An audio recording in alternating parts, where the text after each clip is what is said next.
Good evening and welcome to a new edition of the news. His Majesty the King congratulated Iraqi Prime Minister Haider al-Abadi on the Iraqi army's victory against Daesh terrorist group in the city of Mosul.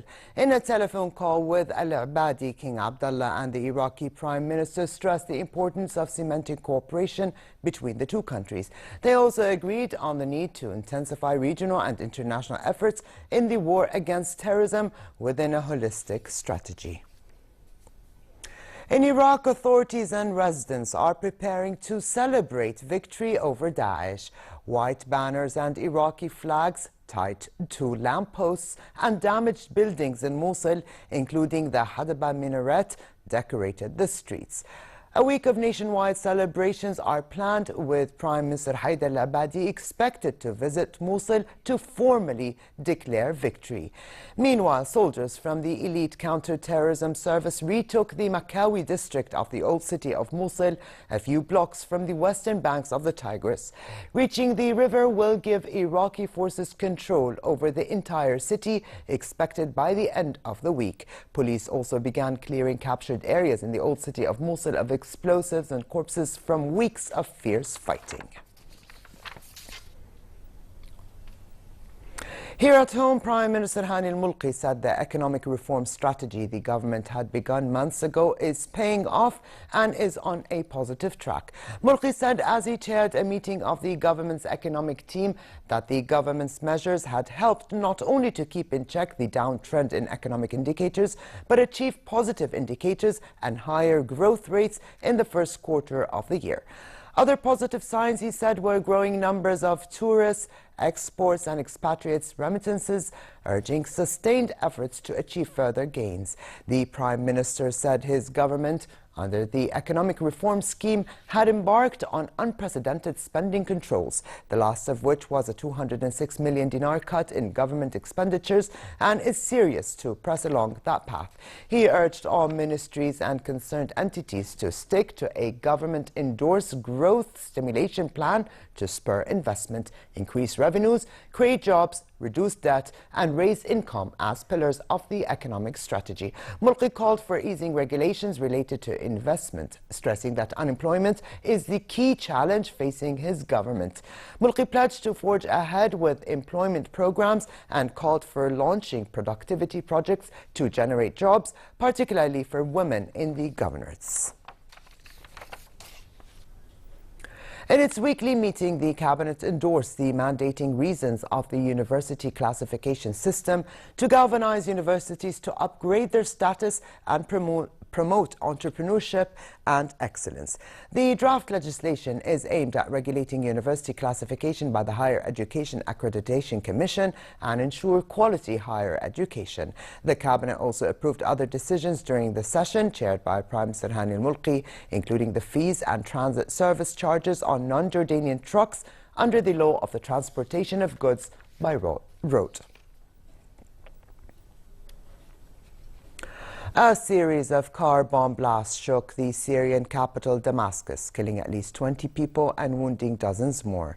In the first attack, a suicide bomber blew up the car he was driving after being encircled near the old city district of Bab Touma. The other two car bombs were detonated by security forces after being spotted on a highway and pursuit. No group immediately claimed responsibility for the attacks, though Daesh and terrorists linked to Al-Qaeda have claimed recent attacks in the city. A fire tore through a camp for Syrian refugees in Lebanon's Qa Valley, killing 3 people. Flames and thick clouds of black smoke rose from the site near the town of Qabbalias, around an hour's drive east of Beirut. A Syrian refugee said many of the people living at the camp had fled to Lebanon from the Raqqa area of Syria. Lebanon is hosting at least 1 million registered Syrian refugees, many of them living in tented settlements scattered around the country. The government says there are about 1.5 million Syrians in the country. Britain's Environment Secretary said his country will withdraw from an agreement that allows some other European countries to fish between 9 to 19 kilometres from its coast as it takes back control of fishing policy. The British government will tomorrow begin a 2-year process to leave the London Fisheries Convention. The agreement, dating from 1964, before Britain joined the EU, allows vessels from France, Belgium, Germany and the Netherlands to fish in British waters. The Environment Secretary also said that once Britain leaves the trading bloc, it would be able to extend control of its waters to 321 kilometres or to the median line between Britain and France or Britain and Ireland. Leaving the London Fisheries Convention means that for the first time in more than 50 years, Britain would be able to decide who could access its waters. British Mark Beaumont began his world record attempt from Paris to cycle around the globe in 80 days. Beaumont is looking to cycle around 29,000 kilometers across the planet. His trip will see him crossing east across Europe through Poland, Russia, Mongolia and China before hopping onto a plane and cycling from Perth to Brisbane across the deserts of Australia.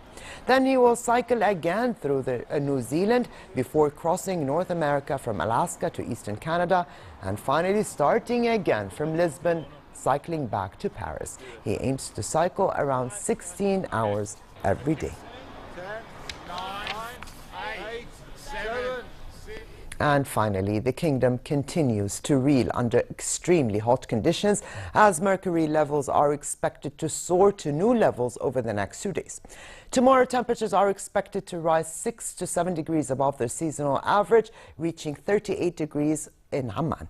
Similar hot conditions are in the forecast in the Dead Sea and the Jordan Valley, while the Gulf of Aqaba can expect a high of 45 degrees. That'll be all for tonight. I'm Alia Tuqan. Thank you for joining us. Have a good night and a cool day tomorrow.